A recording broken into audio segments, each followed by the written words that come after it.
2000-ലും അച്ഛനായിരുന്നു ജില്ലാ president, youth Congress ജില്ലാ president. അന്ന് ഭീകരമായ ഒരു വലിയ മാർച്ച്, ഒരു പ്രതിഷേധം പത്തനംതിട്ട ജില്ലയിലൊക്കെ ഉണ്ടാവുകയുണ്ടായി. ഞാൻ 10ാം ക്ലാസ്സിൽ പഠിക്കുന്ന കുട്ടികൾ ആ പരീക്ഷയോടനുബന്ധിച്ചുള്ള ലോഡ് ഷെഡിങ് ആണ് അന്നത്തെ.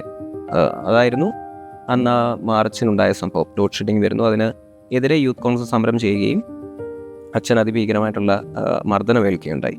ആ മർദ്ദനത്തിൽ സ്പൈനൽ കോഡിന് തകരാറ് ഉണ്ടാവുകയും പിന്നീട് അച്ഛൻ ഗ്രാജുവലി ഭയങ്കരമായി ഹെൽത്തിൽ ഒരു വീഴ്ച സംഭവിച്ചിരുന്നത്. അതെ, പ്രശ്നങ്ങൾ ഉണ്ടാവുകയാണ്. ഞാൻ വിളിക്കുന്ന പല സമരത്തിൻ്റെ ആളുകളും പല സമരത്തിൻ്റെ സഹപ്രവർത്തകരും എന്നോട് പറയുന്നത്, ചേട്ടാ പ്രസിഡന്റ് നാളെ എനിക്ക് ജോലിയുണ്ട്, ഞാൻ ജോലിക്ക് പോയില്ലെങ്കിൽ വൈകിട്ട് 1000 രൂപ എൻ്റെ വീട്ടിൽ കൊടുക്കാൻ. ഞാൻ തീർച്ചയായിട്ടും നീ ജോലിക്ക് പോകണം, നീ പോകണം. ഇപ്പോൾ സമരവും പ്രതിഷേധവും മാത്രമല്ലല്ലോ ഒരു രാഷ്ട്രീയ കാര്യമെന്ന് പറഞ്ഞാൽ, അല്ലെങ്കിൽ രാഷ്ട്രീയത്തിന് വേണ്ടി പണിയെടുക്കുക എന്ന് പറയുന്നത്. ബാക്കിയെല്ലാം ഇപ്പോഴത്തെ കാലഘട്ടത്തിൽ നമ്മൾ ഈ പാർട്ടിക്ക് വേണ്ടി എന്ത് ചെയ്താലും, എന്ത് നല്ല പ്രവർത്തി ചെയ്താലും, ഒരു സന്നദ്ധ പ്രവർത്തനമായിരിക്കാം, സേവനങ്ങളായിരിക്കാം, സമരമായിരിക്കാം, പ്രതിഷേധമായിരിക്കാം, പ്രതിരോധമായിരിക്കാം, എന്തായാലും ഒരു കുഞ്ഞു കൂടുന്നിതാ മലർക്കൊമ്പിലേതോ കുയിൽ കടൽ പെറ്റൊരേ മുത്തു ഞാനെടുക്കും കാതിൽ തേൻ മഴയാൽ പാടുകാറ്റേ കടലേ കാതിൽ തേൻ മഴയാൽ പാടുകാറ്റേ കടലേ. റിവൈൻ വിത്ത് റിയാസിലെ ഒരു പുതിയ എപ്പിസോഡിലേക്ക് എല്ലാവർക്കും സ്വാഗതം. ഇന്ന് എൻ്റെ ഗസ്റ്റായിട്ട് വന്നേക്കുന്നത് വിജയ് ഇന്ദുചൂടൻ. വിജയെക്കുറിച്ച് പറയുകയാണെങ്കിൽ ഒരുപാട് പ്രൊഫൈൽസ് ഉണ്ട്. IT-യിൽ സ്റ്റാർട്ട് ചെയ്തു, പൊളിറ്റിക്സിൽ എൻ്റർ ചെയ്തു, ഇൻ ബിറ്റ്വീൻ കുറച്ച് ആക്ടിങ് കരിയർ കോഴ്സൊക്കെ കംപ്ലീറ്റ് ചെയ്തു. സോ വിജയെക്കുറിച്ച് ഞാൻ പറയുന്നതിനേക്കാൾ വിജയ് എന്നെ ബേസിക് ആയിട്ടുള്ള ഇൻട്രൊഡക്ഷൻ കൊടുത്തേക്ക്. ഹലോ റിയാസ്, അപ്പോൾ happy to be here. Thank you. And എന്നെപ്പറ്റി പറയുകയാണെങ്കിൽ, പൊളിറ്റിക്സ് എന്ന് പറയുന്നൊരു സാധനം വന്നേ ബ്ലഡിലുണ്ടായിരുന്നു. അച്ഛൻ രാഷ്ട്രീയക്കാരനായിരുന്നു. അപ്പോൾ അങ്ങനെയാണ് രാഷ്ട്രീയത്തിലേക്ക് ഒരു എൻട്രി കിട്ടുന്നത്. അച്ഛൻ്റെ പ്രവർത്തനങ്ങളും കാര്യങ്ങളും ഒക്കെ കണ്ടാണ് രാഷ്ട്രീയത്തിലേക്ക് വരുന്നത്. പിന്നീട് അപ്പോൾ അന്നും വീട്ടിലൊരു നിർബന്ധം ഉണ്ടായിരുന്നു, അക്കാഡമിക്സിൽ എങ്ങനെയെങ്കിലുമൊക്കെ വെൽ എഡ്യൂക്കേറ്റഡ് ആയിരിക്കണം എന്നുള്ളത്. അപ്പോൾ എഡ്യൂക്കേഷന് കൂടുതലായിട്ടുള്ള പ്രയോറിറ്റി കൊടുത്തത് കൊണ്ട് ഡിഗ്രി എടുത്തു. അതിന് ശേഷം പോസ്റ്റ് ഗ്രാജുവേഷൻ എടുത്തു. അതിനുശേഷം IT-യിൽ വർക്ക് ചെയ്തു. എൻ്റെ പോസ്റ്റ് ഗ്രാജുവേഷൻ എന്ന് പറയുന്നത് ഫിലിം ആൻഡ് ടെലിവിഷൻ ആയിരുന്നു. നാടകങ്ങൾ, തിയേറ്ററും ഉണ്ടായിരുന്നു. പിന്നെ ആൽബം കെയറിൻ്റെ ആക്ടിങ് ഇൻസ്റ്റിറ്റ്യൂട്ടിൽ. അതിനുശേഷം പിന്നീട് ആദ്യം ഈ സ്കൂളിൽ പഠിക്കുമ്പോൾ കുറച്ച് പൊളിറ്റിക്സ് ഉണ്ടായിരുന്നു. പിന്നെ അത് മാത്രമല്ല, അച്ഛൻ ഇലക്ഷനൊക്കെ നിന്ന സമയത്ത് പൊളിറ്റിക്സ് ഉണ്ടായിരുന്നു. അന്ന് KSUവിൻ്റെ ഈ +1 +2 പഠിക്കുമ്പോൾ KSUവിൻ്റെ രാഷ്ട്രീയത്തിൽ പൊളിറ്റിക്സിലുണ്ടായിരുന്നു. അതിനുശേഷമാണ് ഈ ഡിഗ്രി ആൻഡ് PG ഒക്കെ കംപ്ലീറ്റ് ചെയ്യുന്നത്. അതിനുശേഷം നാട്ടിലേക്ക് വരുന്നു. നാട്ടിലേക്ക് വന്ന് വീണ്ടും രാഷ്ട്രീയത്തിൽ തന്നെ. പിന്നെ ഈ IBM-ൽ മൂവ് ചെയ്ത് സോഫ്റ്റ്വെയർ. അതെ, ഞാൻ ഡിഗ്രി കഴിഞ്ഞിട്ടാണ് ഇമ്മീഡിയറ്റ് ആയിട്ട്, ഞാൻ ഡിഗ്രി പഠിച്ചത് BSc കമ്പ്യൂട്ടർ സയൻസ് ആയിരുന്നു. ഓക്കെ, അതാണ് എനിക്ക് കൺഫ്യൂഷൻ വന്നത്. സോഫ്റ്റ്വെയർ ഡെവലപ്മെൻ്റ് ആണോ? അതെ, BSc കമ്പ്യൂട്ടർ സയൻസ് ആണ്. അതിനുശേഷം ഞാൻ IBM-ൽ ഒരു 2.5 years. അത് ബാംഗ്ലൂർ വർക്ക് ചെയ്തു. ഞാൻ പഠിച്ചത് ക്രൈസ്റ്റിലായിരുന്നു, ക്രൈസ്റ്റ് യൂണിവേഴ്സിറ്റി. അതെ. അപ്പോൾ അതിനുശേഷം ബാംഗ്ലൂർ IBM-ൽ വർക്ക് ചെയ്തു 2.5 വർഷം. അതിനുശേഷം പോസ്റ്റ് ഗ്രാജുവേഷൻ എടുക്കാൻ ബോംബെ. അപ്പം നോർമലി നമ്മളൊരു പൊളിറ്റിക്സിലൂടെ വരുന്ന വ്യക്തികൾ കേരളത്തിലെ ക്യാമ്പസ് ലൈഫിൽ കൂടെ ആയിരിക്കും വരുന്നത്. അപ്പം വിജയെ സംബന്ധിച്ച് വിജയ് ബാംഗ്ലൂരാണ് പഠിച്ചത്. പക്ഷേ എന്നിട്ടും മുഖ്യധാര രാഷ്ട്രീയത്തിലേക്ക് വരാൻ എനിക്ക് തോന്നുന്നു വീട്ടിലെ ഒരു സാഹചര്യം ഒരു നിമിത്തമായെന്ന് തോന്നുന്നു. അതെ, വീട്ടിൽ പണ്ട് തൊട്ടേ അച്ഛൻ എൻ്റെ 2001-ലാണ് അച്ഛൻ ആ രണ്ടാമത്തെ പ്രാവശ്യം ഇലക്ഷനിൽ കോൺടെസ്റ്റ് ചെയ്യുന്നത്. ആ സമയത്തും എനിക്കന്ന് ഞാൻ 8-ലോ 9-ലോ ആണ്. അപ്പോൾ അന്ന് നിരന്തരമായിട്ടുള്ള ഈ അച്ഛൻ്റെ ഇലക്ഷൻ വർക്കും ബാക്കിയുള്ള പ്രവർത്തനങ്ങളുമായിട്ടൊക്കെ അച്ഛൻ്റെ കൂടെ തന്നെ പോവുക, അല്ലെങ്കിൽ ബാക്കിയുള്ള അവിടുത്തെ സുഹൃത്തുക്കളുടെ കൂടെ പോവുക. അന്ന് തൊട്ടേ പൊളിറ്റിക്സിൽ ഓൺ ആൻഡ് ഓഫ് ഇങ്ങനെ വലിയ സമരങ്ങൾക്കൊന്നും പങ്കെടുത്തില്ലെങ്കിൽ പോലും അതിൻ്റെ ഒരു പാർട്ടായിരുന്നു പ്രവർത്തനങ്ങളുമായി. അതെ, എപ്പോഴും പ്രവർത്തകരും നേതാക്കളും ബാക്കിയുള്ള ആളുകളും അച്ഛൻ്റെ സഹപ്രവർത്തകരൊക്കെ ഉണ്ടായിരുന്നു. അപ്പോൾ അങ്ങനെയാണ് രാഷ്ട്രീയത്തിലേക്ക് അന്ന് അവരോടൊപ്പം നിൽക്കുന്നത്. അതിനുശേഷം +1 +2 കാലഘട്ടത്തിൽ യൂണിറ്റിൽ സജീവമാകുന്നു. എൻ്റെ സ്കൂൾ യൂണിറ്റുകളിൽ, KSUവിൻ്റെ യൂണിറ്റുകളിൽ. അന്ന് ഒരു മെയിൻ സ്ട്രീമിലേക്കല്ല എങ്കിൽ പോലും ആ യൂണിറ്റിൻ്റെ ഭാഗമായിരുന്നു ഞാൻ. അന്നാണ് ആദ്യമായി ഈ മാർച്ചിനൊക്കെ പോയി തുടങ്ങുന്നത്.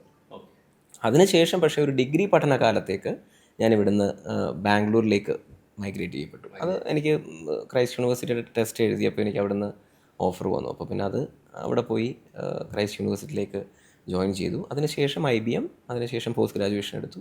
പിന്നെ തിരിച്ച് വീണ്ടും നാട്ടിലേക്ക് വന്നാണ് പിന്നെ സജീവമായിട്ട് പൊളിറ്റിക്സിലേക്ക് പോകുന്നത്.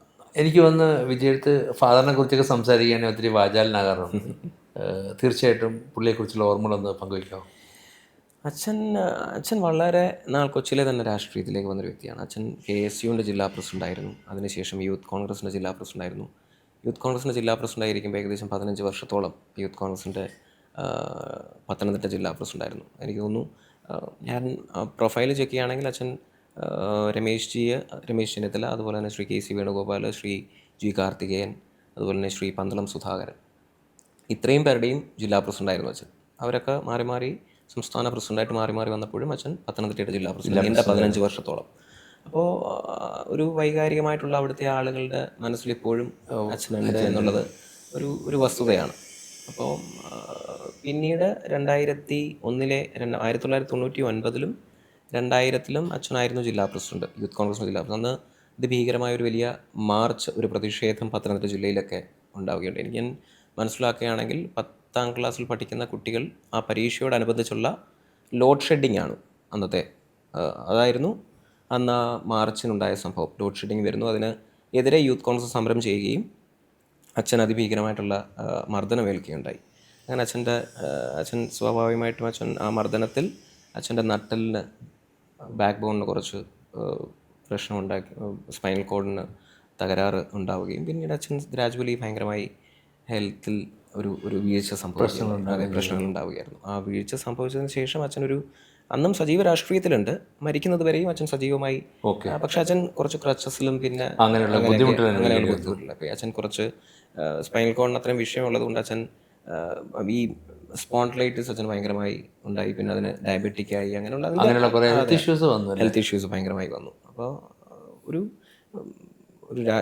ഞാൻ കണ്ടു വന്നതിൽ വെച്ചൊരു വളരെ പ്രഗത്ഭനായ ഒരു രാഷ്ട്രീയ നേതാവായിരുന്നു എന്നാണ് എൻ്റെ വിശ്വാസം. അതാണ് ആളുകളും എന്നോട് പറഞ്ഞിട്ടുള്ളതും കേൾവിയും ഞാൻ കണ്ടിട്ടുള്ളതും.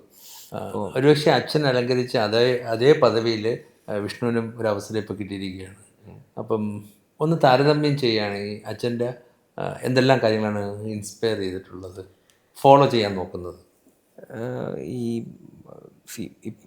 ഞാൻ മനസ്സിലാക്കിയത് അച്ഛനോട് എത്രത്തോളം വൈകാരികമായ ആളുകൾ ഇന്നും അച്ഛനെക്കുറിച്ച് പറയുന്നതിൻ്റെ ഏറ്റവും വലിയൊരു കാരണമെന്ന് പറയുന്നത് ഏറ്റെടുത്തൊരു ദൗത്യം. ഇപ്പോൾ അതെന്തുമായിക്കൊള്ളട്ടെ, ഇപ്പോൾ സഹപ്രവർത്തകരോടൊരു വാക്ക് പറയുകയാണെങ്കിൽ അതിൻ്റെ വരും വരായിക നോക്കുന്നുണ്ടെങ്കിൽ പോലും അവർക്ക് വേണ്ടി ഏതറ്റം വരെയും പോവുക എന്നുള്ളൊരു വലിയ കാര്യമാണ്.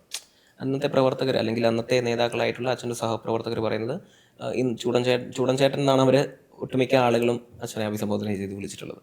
അപ്പോൾ ചൂടൻ ചേട്ടൻ ഒരു കാര്യത്തിന് വേണ്ടി നിൽക്കുകയാണെങ്കിൽ അത് നമുക്കത് നടത്തി തരും, അല്ലെങ്കിൽ ഏതറ്റം വരെയും അതിന് പോകും. അതിനകത്ത് പുള്ളിക്കാരൻ എന്തെങ്കിലും ഒരു സെൽഫിഷ്നെസ് ഉണ്ടെന്ന് ഒരിക്കൽ പോലും അവർക്കാർക്കും തോന്നിയിട്ടില്ല. അത് ഒരു ആവശ്യം വന്നൊരാൾ പറഞ്ഞാൽ അതിനകത്ത് ഇടപെടുക എന്നുള്ളതാണ് അച്ഛൻ്റെ ഏറ്റവും വലിയൊരു അതായിരുന്നു അച്ഛൻ്റെ ഏറ്റവും വലിയ ഒരു ക്വാളിറ്റി എന്ന് പറയുന്നത് ഞാൻ കണ്ടിട്ടുള്ളത്. ഇപ്പം ഞാൻ കണ്ടിട്ടുള്ളതും അങ്ങനെ തന്നെയാണ്. ഒരാൾ വന്നൊരാവശ്യം പറഞ്ഞാൽ അതിനുവേണ്ടി നിൽക്കുക. അത് 100% ഒരുപക്ഷെ സക്സസ്ഫുൾ ആകണമെന്നില്ല, പക്ഷേ അതിൽ ആത്മാർത്ഥമായി അച്ഛൻ ഇടപെട്ടു എന്നുള്ളത് ഒരു വലിയ വൈകാരികത ആളുകൾക്ക് ഉണ്ടായിട്ടുണ്ട്. ചിലതൊക്കെ പാർട്ടി നോക്കാതെയും, ചിലതൊക്കെ ആളുകളുടെ ഇപ്പോൾ ഒരുപാട് നമ്മൾ കാറ്റഗറൈസ് ചെയ്യുവാണെങ്കിൽ ഒരുപാട് പണമുള്ള ആളുകളുണ്ടാവാം, പാവപ്പെട്ടവരാകാം, അങ്ങനെയൊന്നും അച്ഛൻ നോക്കിയിട്ടില്ല. അത് പാവപ്പെട്ടവരാണെങ്കിലും പണമുള്ള ആൾക്കാരാണെന്ന് വന്ന് പറഞ്ഞിട്ടുണ്ടെങ്കിൽ അതിനകത്ത് എന്തെങ്കിലും ന്യായമുണ്ടെന്നുണ്ടെങ്കിൽ 100% അത് എന്നും അച്ഛൻ്റെ വായിൽ നിന്ന് ആദ്യമായി യെസ് ആയിരിക്കും ഉണ്ടാവുക. നമുക്കത് ചെയ്യാം, നമുക്ക് നോക്കാം. പക്ഷെ ആ നോക്കാമെന്ന് എന്ന് പറയുന്നതിന് ഒരു ഭയങ്കര ഒരു ആത്മാർത്ഥത ഉണ്ടായിരുന്നു. അത് ഞാനും മനസ്സിലാക്കിയിട്ടുള്ളൊരു കാര്യമാണ്. അതാണ് ആളുകൾ അത്ര വൈകാരികമായ അച്ഛനെ ഇന്നും ഓർക്കുന്നത്. അത് തന്നെയാണ് വിജയ് ഫോളോ ചെയ്യുന്നത്. അതാണ് എനിക്ക് തോന്നുന്നു. ഇപ്പോഴത്തെ ഒരു കാലഘട്ടത്തിൽ നമുക്ക് ചില കാര്യം എന്നെ കൊണ്ടൊന്നും അത്രയും പറ്റിയിട്ടില്ലായിരിക്കാം, പക്ഷേ അത് മാക്സിമം ഫോളോ ചെയ്യാൻ ശ്രമിച്ചിട്ടുണ്ട്. ഒരാൾ വന്നൊരാവശ്യം പറയുമ്പോൾ ചിലപ്പോൾ അതിനൊരു കാലതാമസം ഉണ്ടായേക്കാം, 1, 2 അല്ലെങ്കിൽ 3 ദിവസം. പക്ഷേ ഞാൻ അതിനെ എങ്ങനെയെങ്കിലും ഒന്ന് ട്രൈ ചെയ്യാറുണ്ട്. ട്രൈ ചെയ്തിട്ട് പോവുകയാണെങ്കിൽ പോയിക്കോട്ടെ. നടക്കുന്നില്ലാത്ത ഞാൻ ശ്രമിച്ചിട്ടുള്ള ഒരുപാട് കാര്യങ്ങൾ നടന്നിട്ടില്ല. That's A reality. ഞാൻ മറ്റുള്ളവർക്ക് വേണ്ടി ശ്രമിച്ചിട്ടുള്ള ഒരുപാട് കാര്യങ്ങൾ നടന്നിട്ടില്ല. പക്ഷേ എനിക്ക് എൻഡ് ഓഫ് ദി ഡേ ഒരു ഭയങ്കര സാറ്റിസ്ഫാക്ഷൻ ഉണ്ട്. ഞാൻ അതിനുവേണ്ടി ട്രൈ ചെയ്തിട്ടുണ്ട്. ഞാൻ അതിനുവേണ്ടി ആത്മാർത്ഥമായി ട്രൈ ചെയ്തിട്ടുണ്ട്. ചിലപ്പോൾ കുറ്റപ്പെടുത്തലുകൾ ഉണ്ടാവാം, നീ അതിനകത്ത് ഇടപെട്ടിട്ട് നടന്നില്ല, അതൊക്കെ ഓക്കെയാണ്. പക്ഷേ നമുക്കൊരു സെൽഫ് സാറ്റിസ്ഫാക്ഷൻ എന്ന് പറയുന്നൊരു ഭയങ്കര സംഭവമാണല്ലോ, അതെനിക്ക് ഭയങ്കരമായിട്ടുണ്ടായിട്ടുണ്ട് പലപ്പോഴും. വിജയ് എന്നുള്ള രാഷ്ട്രീയക്കാരനുപരി വിജയ് എന്നുള്ള ആക്ടറിനെ കുറിച്ച് വിജയുടെ അഭിപ്രായം എന്താണ്? ഒന്ന്, പൊളിറ്റിക്സിൽ ഞാൻ ആക്ടിങ് നടത്തുന്നില്ല. ആക്ടിങ് കരിയറിൽ ഞാൻ എൻ്റെ post graduation film and television ആയിരുന്നു. അതിന് മുൻപ് തന്നെ ഈ ഡിഗ്രി പഠിക്കുമ്പോൾ തന്നെ ഞാൻ അവിടുത്തെ ക്രൈസ്റ്റ് യൂണിവേഴ്സിറ്റിയുടെ തിയേറ്റർ ഗ്രൂപ്പിലൊരു അവിടെ ഒരു സാർ വന്ന് ഞങ്ങൾക്കൊരു രാജേഷ് പി ജി എന്ന് പറഞ്ഞൊരു സാറ് ക്ലാസ് എടുക്കുമായിരുന്നു. സാറിൻ്റെ തിയേറ്റർ ഒരു അദ്ദേഹത്തിൻ്റെ തിയേറ്റർ പ്രോഡക്റ്റാണ് ഞാൻ ആക്ച്വലി. അപ്പോൾ അങ്ങനെ ക്രൈസ്റ്റ് യൂണിവേഴ്സിറ്റി തന്നെ തിയേറ്റർ സ്റ്റാർട്ട് ചെയ്തിട്ട് പിന്നീട് തിയേറ്ററിനോടുള്ള അമിതമായിട്ടുള്ള താല്പര്യം കൊണ്ട് ഞാൻ ബോംബെയിലേക്ക് കയറുന്നു. അവിടെ സെൻറ്റ് സേവിയേഴ്സിൻ്റെ ടെസ്റ്റ് എഴുതി എനിക്ക് സെൻറ്റ് സേവിയേഴ്സ് പ്ലേസ് ചെയ്യുന്നു. അങ്ങനെ ഞാൻ റാഞ്ചി പോയി, പിന്നീട് ബോംബെയിൽ വന്നു. ബോംബെയിൽ നിന്ന് ഞാൻ ഫിലിം ആൻഡ് ടെലിവിഷൻ പഠിച്ച് പിന്നീട് അനുപം ഖേറിൻ്റെ ആക്ടർ പ്രിപ്പയേഴ്സ് എന്ന് പറയുന്ന ആക്ടിങ് സ്റ്റുഡിയോയിൽ അവിടേക്ക് പോവുകയാണ്. അവിടെ ട്രെയിൻഡ് ആക്ടറായി. പിന്നീട് അവിടെ തന്നെ ഏകദേശം ഒരു വർഷത്തോളം ഞാൻ ദാറ്റ്സ് ഹൗ ഇറ്റ് സ്റ്റാർട്ടഡ് എന്ന് പറഞ്ഞൊരു പ്ലേ, ഞങ്ങൾക്കൊരു തിയേറ്റർ ഗ്രൂപ്പ് ഉണ്ടായിരുന്നു, ബ്രിഡ്ജിങ് ഗ്യാപ്സ് എന്ന് പറഞ്ഞിട്ട്. ആ തിയേറ്റർ ഗ്രൂപ്പിനോടൊപ്പം ഞാൻ ഈ സ്ട്രീറ്റ് പ്ലേസും പിന്നെ ഈ പറയുന്ന പോലെ തെസ്പോയ്ക്കും അങ്ങനെയുള്ള തിയേറ്റർ ഫെസ്റ്റിവൽസ് ഒക്കെ ഉണ്ടല്ലോ, അതിനെല്ലാം പാർട്ടിസിപ്പേറ്റ് ചെയ്ത് ഞങ്ങൾ നാടകങ്ങളും കാര്യങ്ങളൊക്കെ കൊണ്ടുപോകുമായിരുന്നു ഏകദേശം ഒരു വർഷത്തോളം. പിന്നീട് അതങ്ങനെ പിന്നെ ഞാൻ പറഞ്ഞല്ലോ, അച്ഛൻ്റെ ഹെൽത്ത് ഇഷ്യൂസ് കാരണം എനിക്ക് നാട്ടിലേക്ക് കുറച്ച് വരേണ്ടി വന്നു. അപ്പോൾ അതൊരു വലിയ സംഭവമായിരുന്നു. എനിക്ക് നാട്ടിലേക്ക് പറിച്ചു മാറ്റപ്പെടേണ്ടി വന്നു. പിന്നെ ഞാൻ അങ്ങനെ തന്നെ നാട്ടിലേക്ക് തന്നെ വന്ന് പിന്നെ രാഷ്ട്രീയം സജീവമായിട്ട് കൊണ്ടുപോയിരുന്നു. പക്ഷേ അന്ന് നാടകങ്ങളും ബാക്കിയുള്ള കാര്യങ്ങളും ഈ പറയുന്ന പോലെ ആക്ടിങ്ങും ഇതും പഠിച്ചത് കൊണ്ട് നാട്ടിലേക്ക് വന്ന് ഞാൻ അതിനും ട്രൈ ചെയ്തിട്ടുണ്ട്. ട്രൈ ചെയ്യുമെന്ന് പറഞ്ഞാൽ ഞാൻ പിന്നീട് ഏതെങ്കിലും സിനിമയിലോ അല്ലോ? ഞാൻ കെ രാജീവ് സാറിൻ്റെ ഒരു പ്രോഡക്റ്റാണ് ഇവിടെ വന്നു കഴിഞ്ഞ്. ഞാൻ അദ്ദേഹത്തിൻ്റെ 2 സീരിയൽസിൽ ഞാൻ ആക്ട് ചെയ്തിട്ടുണ്ട്. ഒന്ന് ഈശ്വരൻ സാക്ഷിയായി എന്ന് പറഞ്ഞ്, പിന്നൊന്ന് അയലത്തെ സുന്ദരി എന്ന് പറഞ്ഞൊരു സീരിയലും. പിന്നീട് സിനിമയിലേക്ക് ഞാൻ ഇവിടെ വന്നൊരു സിനിമ അസിസ്റ്റൻറ്റ് ഡയറക്ടറായിട്ട് വർക്ക് ചെയ്തിട്ടുണ്ട്. ഒരു യമണ്ടൻ പ്രേമകഥ എന്ന് പറയുന്ന ദുൽഖറിൻ്റെ ആൻഡോ ജോസഫ് പ്രൊഡക്ഷനായിരുന്നു. അതിനുശേഷം സിനിമയിലേക്ക് ഞാൻ അഭിനയിച്ചിട്ടുണ്ടോ എന്ന് ചോദിച്ചു കഴിഞ്ഞാൽ എല്ലാം ഭയങ്കര പ്രോമിനൻ്റ് ആയിട്ടുള്ള റോൾസ് ഒന്നും അല്ലെങ്കിൽ ചെറിയ ചെറിയ റോളുകളൊക്കെ ചെയ്തിട്ടുണ്ട്. പക്ഷേ ചിലതൊക്കെ ക്യാരക്ടർ, കള്ളനോട്ടം എന്ന് പറഞ്ഞ നാഷണൽ അവാർഡ് കിട്ടിയ ഒരു മൂവിക്കകത്ത് ഒരു ക്യാരക്ടർ റോൾ ഞാൻ ചെയ്തിട്ടുണ്ട്. അത് അത്യാവശ്യം പ്രോമിനൻ്റ് ആയിട്ടുള്ളൊരു ക്യാരക്ടറാണ്. പിന്നീട് മാലിക്, ഈ പറയുന്ന പോലെ ആൻഡ്രോയിഡ് കുഞ്ഞപ്പൻ, ആർക്കറിയാം, വെടിക്കെട്ട്, പിന്നെ ആടുജീവിതം, അതിനുശേഷം അങ്ങനെ ഏകദേശം 9-10 മൂവീസോളം, ഈ പറഞ്ഞ ഹിഗ്വിറ്റ, അങ്ങനെ 9-10 മൂവീസോളം ഞാൻ ആക്ട് ചെയ്തിട്ടുണ്ട്. അന്നും രാഷ്ട്രീയത്തിലാണ്. പക്ഷേ ഇതൊക്കെ ഞാൻ പറഞ്ഞ നമുക്ക് 10 ദിവസം 15 ദിവസമൊക്കെ മാക്സിമം എടുക്കുന്ന ദിവസങ്ങളാണ്. അപ്പോൾ അതൊക്കെ ഞാൻ പോയി.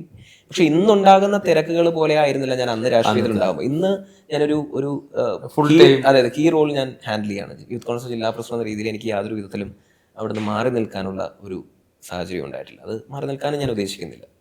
അങ്ങനെ ആ സമയത്ത് അപ്പോൾ ഇങ്ങനെ ഓൺ ആൻഡ് ഓഫ് ഞാനിങ്ങനെ ചെയ്തുകൊണ്ടിരിക്കുമായിരുന്നു.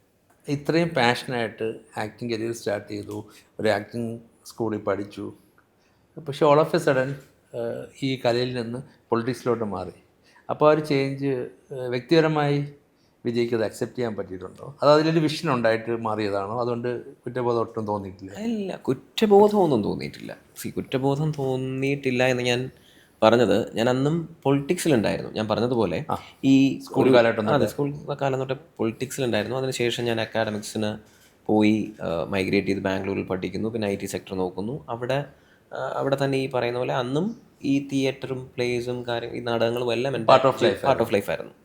അതിനുശേഷം ഞാൻ വീണ്ടും സജീവമായ ഒരു രാഷ്ട്രീയം തുടങ്ങുമ്പോൾ അതിനകത്ത് അന്നും ഞാൻ സിനിമകളിൽ അല്ലെങ്കിൽ ഈ പറയുന്ന പോലെ സീരിയൽസ്, ഈ പറയുന്ന നാടകങ്ങളൊക്കെ ഞാൻ പോയിട്ടുണ്ട്. അങ്ങനെ ഭയങ്കരമായിട്ടുള്ള അപ്രീസിയേഷനൊക്കെ അതിന് കിട്ടിയിട്ടുമുണ്ട്. ഞാൻ ഇൻഫാക്റ്റ് ഇവിടെ വന്നിട്ട്, ഞാൻ നാട്ടിലേക്ക് വന്നിട്ട് ഞാൻ ആദ്യമായി ഒരു തിയേറ്റർ വർക്ക്ഷോപ്പ് അറ്റൻഡ് ചെയ്യുന്നത് ട്രിവാൻഡ്രത്ത് നമ്മുടെ അഭിനയിലാണ്, രഘുത്തമൻ സാറിൻ്റെ. അപ്പോൾ ഞാൻ അതിനുവേണ്ടിയൊക്കെ എഫേർട്ട് ഇട്ട് ഞാൻ ആ നാടകങ്ങളൊന്നും പോകരുത്, അല്ലെങ്കിൽ ലൈഫിൻ്റെ പാർട്ടാകാതെ പോകരുതെന്ന് കരുതിയിട്ട് അന്നും അതിനൊക്കെ അറ്റൻഡ് ചെയ്തിട്ടുണ്ട്. പക്ഷെ അന്നും എനിക്ക് രാഷ്ട്രീയമുണ്ട്. ഞാൻ പറഞ്ഞതുപോലെ ഞാനൊരു കീ റോൾ അന്ന് ആ കീ റോൾ ഇല്ലാതിരുന്നത് കാരണം എനിക്ക് അത്രയും ഇന്നുള്ളതുപോലെയുള്ള തിരക്കുണ്ടായിരുന്നില്ല അന്നും ഞാൻ രാഷ്ട്രീയത്തിലുണ്ട്. പക്ഷേ എനിക്ക് മാറി നിൽക്കാനുള്ള അവസരങ്ങളുണ്ടായിരുന്നു അന്ന്. പക്ഷേ ഇന്നത്തെ കാലത്ത് ഈ കഴിഞ്ഞ 2 വർഷ കാലയളവിൽ ഞാൻ യൂത്ത് കോൺഗ്രസിൻ്റെ പത്തനംതിട്ട ജില്ലാ പ്രസിഡന്റ് ആയത് കാരണം എനിക്ക് കുറച്ചുകൂടിയൊക്കെ ടൈം ഇതിനകത്തേക്ക് കൊടുക്കേണ്ടി വരുന്നു. അത്രയേ ഉള്ളൂ. അതിനകത്ത് കുറ്റബോധമോ ബുദ്ധിമുട്ടോ ഒന്നും തോന്നിയിട്ടില്ല. ഇനിയും അവസരങ്ങൾ ഉണ്ടാകുമെന്ന് വിശ്വസിക്കുന്ന ഒരാളാണ് ഞാൻ. തീർച്ചയായും. വ്യക്തിപരമായ കുറേ സമരങ്ങളിലൊക്കെ പങ്കാളിയായിട്ടുണ്ട്. അതിൽ ഏറ്റവും കൂടുതൽ ഓർമ്മയിൽ നിൽക്കുന്നതും? ഏറ്റവും കൂടുതൽ ഓർമ്മയിൽ നിൽക്കുന്ന സമരം ഒന്ന്, ഞങ്ങളൊരു ഒരു പ്രതിഷേധം നടത്തിയിരുന്നു. അതൊരു കരിങ്കൊടി പ്രതിഷേധമാണ്. അത് ശ്രീ MM മണിക്കെതിരെയായിരുന്നു. പൊമ്പിളയൊരുമേ എന്ന് പറയുന്ന ഒരു വലിയ അതെ, ആ സമരത്തിൻ്റെ ഭാഗമായിട്ട് നടത്തിയ ഒരു കരിങ്കൊടി പ്രതിഷേധമാണ്. പക്ഷേ അതിൽ അതിഭീകരമായി ഞാൻ മർദ്ദനം ഏറ്റുവാങ്ങി. അത് ഒറ്റയ്ക്കുണ്ടായിരുന്നു. അത് നമുക്ക് ശരിക്കും പറഞ്ഞാൽ ഞങ്ങളത് വളരെ ഭയങ്കര ഒരു വിജയകരമായിട്ടുള്ളൊരു സമരമായിരുന്നു. ഞങ്ങൾ കരിങ്കൊടി കാണിച്ചു, മന്ത്രിയെ കരിങ്കൊടി കാണിച്ചു. മന്ത്രി അതിനുശേഷം പിരിഞ്ഞുപോയി. ഞങ്ങളെല്ലാവരും പിരിഞ്ഞുപോയി. മന്ത്രി അതിനുശേഷം ആ സ്പോട്ടിൽ നിന്ന് പോകുന്നു. അത് കഴിഞ്ഞ് ഏകദേശം ഒരു അരമണിക്കൂർ കഴിഞ്ഞ് ഞങ്ങളെല്ലാവരും ഡിസ്പോസ് ചെയ്ത് വീട്ടിലേക്ക് പോകാൻ നിൽക്കുന്ന ഞങ്ങളെ പോലീസ് ഓടിച്ചിട്ട് പിടിച്ച്, എന്നെ മാത്രമേ അവർക്ക് പിടികിട്ടിയുള്ളൂ. അന്ന് അവർ ആ ജീപ്പിനകത്തിട്ട് അതിഭീകരമായിട്ട് എന്നെ അതിഭീകരമായി മർദ്ദിച്ചു. ഒരുപക്ഷെ എന്നെ വലിച്ചുകൊണ്ട് സ്റ്റേഷനിലേക്ക് കയറേണ്ട പോലീസ് പിന്നെയും സ്റ്റേഷനിൽ കയറാതെ ആ ജീപ്പിനകത്ത് തന്നെ ഇട്ട് പത്തനംതിട്ട ടൗൺ മുഴുവൻ ഒന്നുകൂടെ കറക്കി അതിനകത്തിട്ട് മർദ്ദിച്ച് പിന്നെയാണ് എന്നെ സ്റ്റേഷനിലേക്ക് കൊണ്ടുപോകുന്നത്. അപ്പം അന്ന് ഞാൻ ഏകദേശം ഒരു 5-6 ദിവസത്തോളം ഹോസ്പിറ്റലിലായിരുന്നു. അതിനുശേഷം ജയിലിലേക്ക് അതിനുശേഷം ജയിലിലേക്ക് കൊണ്ടുപോയി, റിമാൻഡ് ചെയ്ത് ജയിലിലേക്ക് കൊണ്ടുപോയി. അതെനിക്കൊരിക്കലും മറക്കാൻ പറ്റില്ല. അത് എനിക്ക് തോന്നുന്നു രാഷ്ട്രീയത്തിൽ സജീവമായി കഴിഞ്ഞ് ഏറ്റവും ആദ്യം ഞാൻ അങ്ങനെ അതിഭീകരമായിട്ട് മർദ്ദനമേക്കുന്നത്. അതിന് മുൻപ് മാർച്ചിനൊക്കെ പങ്കെടുത്തിട്ടുണ്ട്, പോലീസ് ലാത്തി ചാർജൊക്കെ. പക്ഷേ അന്നൊക്കെ നമ്മൾ ബാക്കിലേക്ക് നിൽക്കുന്നേ ഉള്ളൂ. തീരെ ചെറിയ കുട്ടിയാണ്. ഈ KSU കാലഘട്ടത്തിൽ +2 പഠിക്കുന്ന കാലഘട്ടത്തിലൊക്കെ വലിയ വലിയ നേതാക്കളാണ് ഫ്രണ്ടിൽ നിൽക്കുന്നത്. പക്ഷേ ഇത് 2016-ലോ 2015-ലോ ആയിരുന്നു സംഭവം. പക്ഷേ ആ സമയത്ത് അച്ഛൻ്റെ ഓർമ്മകളിൽ അതെ, പിന്നെ ഉറപ്പായിട്ടും തീർച്ചയായിട്ടും. അല്ല, ഞാൻ ഓർക്കുന്നൊരു കാര്യമുണ്ട്, അച്ഛനെ പറ്റി ഓർക്കുന്നൊരു കാര്യം എന്ന് പറഞ്ഞാൽ, ഞാൻ സ്കൂളിൽ പഠിക്കുന്ന കാലഘട്ടത്തിൽ, അതായത് ഈ 5ാം ക്ലാസ് 6ാം ക്ലാസ്സൊക്കെ ഉള്ളൊരു കാലഘട്ടത്തിൽ, 4ാം ക്ലാസ്സൊക്കെ ഉള്ള കാലഘട്ടത്തിൽ അമ്മ ഒരുപാട് പ്രാവശ്യം എന്നെ സ്കൂളിൽ വന്ന് വിളിച്ചു കൊണ്ടുപോകുന്ന അവസരങ്ങൾ എനിക്ക് ഓർമ്മയുണ്ട്. അത് ഒട്ടുമിക്ക കാര്യങ്ങളും ചിലപ്പോൾ രാവിലെ കൊണ്ടുവിട്ടിട്ട് ഏകദേശം ഒരു 12 മണി 1 മണി ആകുമ്പോഴത്തേനും അമ്മ പെട്ടെന്ന് ഓട്ടോയും വിളിച്ചുകൊണ്ട് വരും. അത് വിളിച്ചുകൊണ്ട് പോകുന്നത് എന്തിനാണെന്ന് വെച്ചാൽ, ഒരു പക്ഷേ ലാത്തി ചാർജ് ഉണ്ടായി, അച്ഛൻ ഹോസ്പിറ്റലിലായി, പെട്ടെന്ന് അങ്ങോട്ടേക്ക് ചെല്ലണമെന്ന് പറഞ്ഞു. അപ്പോൾ അമ്മ പോയി കഴിഞ്ഞാൽ എന്നെ വിളിച്ചുകൊണ്ട് വീട്ടിൽ കൊണ്ടുവരാൻ, അതുകൊണ്ടാണ് അമ്മ എന്നെ നേരത്തെ വന്ന് വിളിച്ചുകൊണ്ട് പോകുന്നത്. എന്നെ നേരത്തെ വന്ന് വിളിച്ചുകൊണ്ട് നേരെ പോകുന്നു ഹോസ്പിറ്റലിലേക്കാണ്. അങ്ങനെ എൻ്റെ ഓർമ്മയിൽ തന്നെ ഞാനൊരു 4-5 പ്രാവശ്യം അച്ഛൻ്റെ തല പൊട്ടി ഹോസ്പിറ്റലിൽ കിടക്കുന്നത് ഇന്നും എനിക്ക് ഓർമ്മയുണ്ട്. അപ്പോൾ അങ്ങനെ പക്ഷെ നമ്മളൊന്നും ചെയ്ത സമരം പോലെയല്ല. അന്ന് കുറച്ചുകൂടി ഭയങ്കര അഗ്രസീവായിട്ടുള്ള ഒരു യൂത്ത് കോൺഗ്രസ്, ഒരു പാർട്ടിയായിരുന്നു അത്. പ്രത്യേകിച്ചും അച്ഛൻ നേതൃത്വം കൊടുത്ത യൂത്ത് കോൺഗ്രസ്, ഞാൻ എന്നെ താഴ്ത്തി കാണിക്കുകയല്ല, പക്ഷേ അന്ന് ഉണ്ടായിരുന്ന പ്രവർത്തകരും സഹപ്രവർത്തകരും കൂടെ ഉണ്ടായിരുന്നവരുമെല്ലാം കുറച്ചുകൂടി രാഷ്ട്രീയം ഭയങ്കര ഒരു ആശയത്തിൻ്റെ ഭാഗമായി കുറച്ചുകൂടി അഗ്രസീവായിട്ടുള്ള യൂത്ത് കോൺഗ്രസ് ആയിരുന്നു. അപ്പോൾ അതിൻ്റെ ഭാഗമായി അച്ഛൻ ഒരുപാട് പ്രാവശ്യം മർദ്ദനം ഏൽക്കേണ്ടി വന്നിട്ടുണ്ട്. അപ്പം ഞാൻ മർദ്ദനം ഏറ്റപ്പോൾ എനിക്കത് കമ്പയർ ചെയ്യാൻ പറ്റും. എത്ര ഭീകരമായിരുന്നു, എത്രത്തോളം കഷ്ടപ്പെട്ടു. അച്ഛൻ മാത്രമല്ല, അതിനോടൊപ്പം നിന്നിട്ടുള്ള ഒരുപാട് പേർ ഭയങ്കരമായി മർദ്ദനമേറ്റവരുണ്ട്. അതുപോലെ ഒരുപാട് തല്ലി ചതയ്ക്കപ്പെട്ടവരുണ്ട്. ആരോഗ്യ അസുഖങ്ങളൊക്കെ ബാധിച്ചവരുണ്ട്. ഇപ്പോഴും കിടക്കയിലായിരിക്കുന്നവരുണ്ട്. അങ്ങനെ ഒരുപാട് പേർ. ഞാനപ്പോൾ അതൊക്കെ ഇപ്പോൾ ഞാൻ ആ മർദ്ദനമൊക്കെ ഏറ്റു കഴിഞ്ഞപ്പോൾ ഞാനത് മനസ്സിലാക്കുന്നുണ്ട്. ഒരുപാട് പേര് അതിൻ്റെ ഭാഗമായിട്ടുണ്ട്, ഈ പാർട്ടിയിൽ, ഈ പ്രസ്ഥാനത്തിലുണ്ടെന്നുള്ളത് മനസ്സിലാക്കുന്നത്. ശരിക്കും ഭാരതത്തിൻ്റെ ഭാവി യുവാക്കളിലാണ് എന്ന് ഒരു സ്റ്റേറ്റ്മെൻറ്റ് രാജീവ് ഗാന്ധി മുമ്പ് പറഞ്ഞിട്ടുണ്ട്. അപ്പോൾ ഒരു യൂത്ത് കോൺഗ്രസ് ആസ്പെക്ട്സിൽ നിങ്ങൾക്ക് എത്രമാത്രം യുവാക്കളെ ഈ പൊളിറ്റിക്സിലോട്ട് ഇപ്പോൾ എൻകറേജ് ചെയ്ത് കൊണ്ടുവരാൻ പറ്റുന്നുണ്ട്, പ്രത്യേകിച്ച് ഈ ഒരു കാലഘട്ടത്തിൽ, ഈ ഒരു ജനറേഷനിൽ? അതിനകത്ത് നമ്മളിപ്പോൾ നേരിടുന്ന ഏറ്റവും വലിയൊരു പ്രശ്നം, അത് ഞാനൊരു യൂത്ത് കോൺഗ്രസ് ജില്ലാ പ്രസിഡന്റ് ആയതുകൊണ്ട് എനിക്ക് എൻ്റെ പാർട്ടിയെ പറ്റി മാത്രമേ സംസാരിക്കുവാൻ പറ്റുള്ളൂ. പക്ഷേ എങ്കിൽ പോലും ഇന്ന് ഒരു യുവജന പ്രസ്ഥാനം നേരിടുന്ന ഏറ്റവും വലിയ പ്രശ്നമെന്ന് പറയുന്നത് മൈഗ്രേഷനാണ്. ഇത് ഞാൻ യൂത്ത് കോൺഗ്രസിൻ്റെ ഭാഗമായി പറയുമ്പോഴും മറ്റെല്ലാ പാർട്ടികളുടെയും അവസ്ഥ, ഒരു റിയാലിറ്റി അതാണെന്ന് നമുക്ക് എല്ലാവർക്കും അറിയാം. അതിനകത്ത് ഈ യുവജന സംഘടനയിലേക്ക് നമുക്ക് ഈ പറയുന്ന ചെറുപ്പക്കാരെ കിട്ടുവാനുള്ള ഒരു ഭയങ്കര പ്രശ്നങ്ങളുണ്ടല്ലോ. അവർ എത്രത്തോളം ആളുകൾ അട്രാക്ട് ചെയ്ത് യൂത്ത് കോൺഗ്രസിലും ഈ പറയുന്ന മറ്റു പാർട്ടികളിലേക്കും എത്തുന്നുണ്ട് എന്നുള്ളത് നമ്മൾ കറക്റ്റായിട്ട് സ്റ്റഡി ചെയ്താൽ നമുക്ക് മനസ്സിലാവും. നമ്മുടെ പ്രദേശത്ത് തന്നെ ഉണ്ടല്ലോ. പക്ഷേ നമ്മളപ്പോഴും പറയുമ്പോൾ രാഷ്ട്രീയം മാറി, ആ കാലഘട്ടം കംപ്ലീറ്റ് ആയിട്ട് മാറി, ഒരു പുതിയ ജനറേഷൻ വന്നു. ഇന്നത്തെ ജനറേഷന് കൂടുതലായി അവരെങ്ങനെങ്കിലും മൈഗ്രേറ്റ് ചെയ്ത് വെളിയിലേക്കൊക്കെ പോയി അവർ പഠനം നടത്തി അവിടെ ജോലി വാങ്ങിച്ച് അവിടെ തന്നെ സ്റ്റേ ബാക്ക് ചെയ്യുക എന്നുള്ളൊരു ഉദ്ദേശത്തോടു കൂടിയാണ്. പക്ഷേ അന്നത്തെ രാഷ്ട്രീയക്കാരെന്ന് പറയുന്നത് 24 hours അവർ രാഷ്ട്രീയക്കാരാണ്. 24 hours രാവിലെ മുതൽ വൈകുന്നേരം വരെ ആ രാഷ്ട്രീയം മാത്രമാണ് അവരുടെ ജോലി എന്ന് പറയുന്നത്. അത് തെറ്റാണെന്നല്ല ഞാൻ പറയുന്നത്. പക്ഷേ ഇന്നത്തെ രാഷ്ട്രീയത്തിൻ്റെ ആളുകൾ, ഇന്ന് ഒട്ടുമിക്ക ചെറുപ്പക്കാരും വീട്ടിൽ അവനൊരു 800 രൂപ 1000 രൂപ സമ്പാദിച്ച് കൊടുത്തില്ല എന്നുണ്ടെങ്കിൽ, അവൻ്റെ വീട് പട്ടിണിയിലാണ്. ഞാൻ വിളിക്കുന്ന പല സമരത്തിൻ്റെ ആളുകളും പല സമരത്തിൻ്റെ സഹപ്രവർത്തകരും എന്നോട് പറയുന്നത്, ചേട്ടാ പ്രസിഡന്റ് നാളെ എനിക്ക് ജോലിയുണ്ട്, ഞാൻ ജോലിക്ക് പോയില്ലെങ്കിൽ വൈകിട്ട് 1000 രൂപ എൻ്റെ വീട്ടിൽ കൊടുക്കാൻ. ഞാൻ തീർച്ചയായിട്ടും നീ ജോലിക്ക് പോകണം, നീ പോകണം. കാരണം ഞാൻ ഒരു സമരത്തിൻ്റെ ഭാഗമായി നിന്നെ വിളിച്ചത് കൊണ്ട് നീ ആ 800 രൂപ നിൻ്റെ വീട്ടിൽ കൊടുക്കാനുള്ള രൂപ കളഞ്ഞിട്ട് നീ ഒരിക്കലും വരില്ല. പക്ഷേ നീ വൈകിട്ട് വരുമ്പോൾ ഒരു മണിക്കൂറെങ്കിലും ഈ പ്രസ്ഥാനത്തിന് വേണ്ടി ഏതെങ്കിലും തരത്തിൽ, ഇപ്പോൾ സമരവും പ്രതിഷേധവും മാത്രമല്ലല്ലോ ഒരു രാഷ്ട്രീയ കാര്യമെന്ന് പറയുന്നത്, അല്ലെങ്കിൽ രാഷ്ട്രീയത്തിന് വേണ്ടി പണിയെടുക്കുക എന്ന് പറയുന്നത്. ബാക്കിയെല്ലാം ഇപ്പോഴത്തെ കാലഘട്ടത്തിൽ നമ്മൾ ഈ പാർട്ടിക്ക് വേണ്ടി എന്ത് ചെയ്താലും, എന്ത് നല്ല പ്രവൃത്തി ചെയ്താലും, ഒരു സന്നദ്ധ പ്രവർത്തനമായിരിക്കാം, സേവനങ്ങളായിരിക്കാം, സമരമായിരിക്കാം, പ്രതിഷേധമായിരിക്കാം, പ്രതിരോധമായിരിക്കാം, എന്തായാലും നമ്മൾ എന്ത് ചെയ്താലും അത് ഇപ്പോഴത്തെ കാലത്തൊരു വലിയ കാര്യമാണ് ഇപ്പോഴത്തെ യുവജനങ്ങൾക്കിടയിൽ. പിന്നെ ഞങ്ങൾ മുന്നോട്ട് വയ്ക്കുന്ന ഒരു വലിയ രാഷ്ട്രീയം എന്ന് പറഞ്ഞാൽ ഇത് തന്നെയാണ്. ആശയം ഇതാണ്, രാഷ്ട്രീയം കൊണ്ട് സമ്പാദിക്കുക എന്നുള്ളതല്ല. ആദ്യം അവന് സമ്പാദ്യം വേണം. അവൻ ഏതെങ്കിലും ഒരു തരത്തിൽ പാരലി അവൻ്റെ കുടുംബം നിലനിർത്താൻ, അവൻ്റെ അച്ഛനെയും അമ്മയും, അവൻ ആ കുടുംബത്തിൻ്റെ അത്താണിയാകാൻ അവന് സാധിക്കണം. അതിൻ്റെ കൂടെ രാഷ്ട്രീയ പ്രവർത്തനം നടത്തണം. അല്ലാതെ ഒരു പ്രസ്ഥാനത്തിൻ്റെ കൊടി പിടിച്ച് 24 മണിക്കൂറും നടന്ന് വന്ന ആ പ്രസ്ഥാനത്തിനോടൊപ്പം നടന്ന് അവസാനം അവൻ്റെ ഭാവി കളയുവാൻ ഒരുത്തനോടും ഞാൻ ഒരു ഉപദേശവും കൊടുക്കില്ല. പക്ഷെ അവൻ ആ പാർട്ടി വേണം, വ്യക്തമായിട്ടുള്ള രാഷ്ട്രീയം അവൻ ഉണ്ടാകണം എന്നുള്ളൊരു കുഞ്ഞ് ജനിച്ച് അവൻ അറിയപ്പെടുന്ന കാലം മുതൽ അവന് എന്താണ് രാഷ്ട്രീയമെന്നുള്ള വ്യക്തമായ ബോധ്യമുണ്ടാവണം. അത് ഇറ്റ്സ് നെസസറി, അതൊരു നെസസിറ്റിയാണ്. അവന് രാഷ്ട്രീയം ഉണ്ടാവണം, അവൻ ആശയം ഉണ്ടാവണം, അവൻ്റെ നിലപാടുകൾ ഉണ്ടാവണം. പക്ഷേ അപ്പോഴും ഞാൻ പറയുന്നത്, അത് KSU ആയിക്കോട്ടെ, യൂത്ത് കോൺഗ്രസ് ആയിക്കോട്ടെ, അങ്ങനെ വരുമ്പോഴും അവൻ്റെ കുടുംബത്തിൻ്റെ അത്താണിയാകേണ്ട അവൻ തകർന്നു പോയിട്ടായിരിക്കരുത് അവൻ യൂത്ത് കോൺഗ്രസിലേക്കോ KSUവിലേക്കോ കടന്നു വരുന്നത്. വിജയ് പറഞ്ഞ കൃത്യമായ ഇൻകം ഉണ്ടാവണം, സോഴ്സ് ഓഫ് ഇൻകം ഉണ്ടാകണം. അവസാനം അവനെ ആരും കുറ്റപ്പെടുത്തരുത്. ഒരു ചെറുപ്പക്കാരൻ എന്ന രീതിയിൽ ഞാൻ ഒരുപക്ഷെ രാഷ്ട്രീയമൊക്കെ തുടങ്ങിയപ്പോൾ നീ എന്നോട് വളരെ ഒരു റിയാലിറ്റി, നമ്മുടെ സൊസൈറ്റി ആണല്ലോ, നമ്മുടെ പബ്ലിക് ആണല്ലോ. അപ്പോൾ അതിനകത്ത് ഒരുപാട് പേർ എന്നോട് ചോദിച്ചിട്ടുണ്ട്, നീ ഇങ്ങനെ ഇതിൻ്റെ പുറകെ നടന്ന് നിൻ്റെ ജീവിതം കളയാതെ എന്നൊക്കെ പറയുന്ന വളരെ കാഷ്വലായിട്ടുള്ള കോമൺ ആയിട്ടുള്ള ഡയലോഗാണ്, കമൻസാണ്.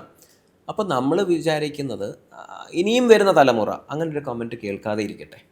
ആളുകൾക്കൊരു പൊതു മിഥ്യാധാരണയുണ്ട്, രാഷ്ട്രീയത്തിലേക്ക് വന്നു കഴിഞ്ഞാൽ എല്ലാവരും വെറുതെ ഇതിൻ്റെ പുറകെ നടക്കുകയാണ്, അല്ലെങ്കിൽ അവൻ ജീവിതം പാഴാക്കുകയാണ്, അല്ലെങ്കിൽ ഇവൻ ഇങ്ങനെ വെറുതെ രാവിലെ മുതൽ ഖദർ ഷർട്ടുമില്ല, അല്ലെങ്കിൽ വേറെ അലക്കി തേച്ച മുണ്ട് കൊടുത്ത് ഇതിൻ്റെ പുറകെ നടക്കുകയാണ് എന്നുള്ളൊരു പൊതു ധാരണയുണ്ട്, മിഥ്യാധാരണയുണ്ട്. പക്ഷെ അതൊന്നുമല്ല.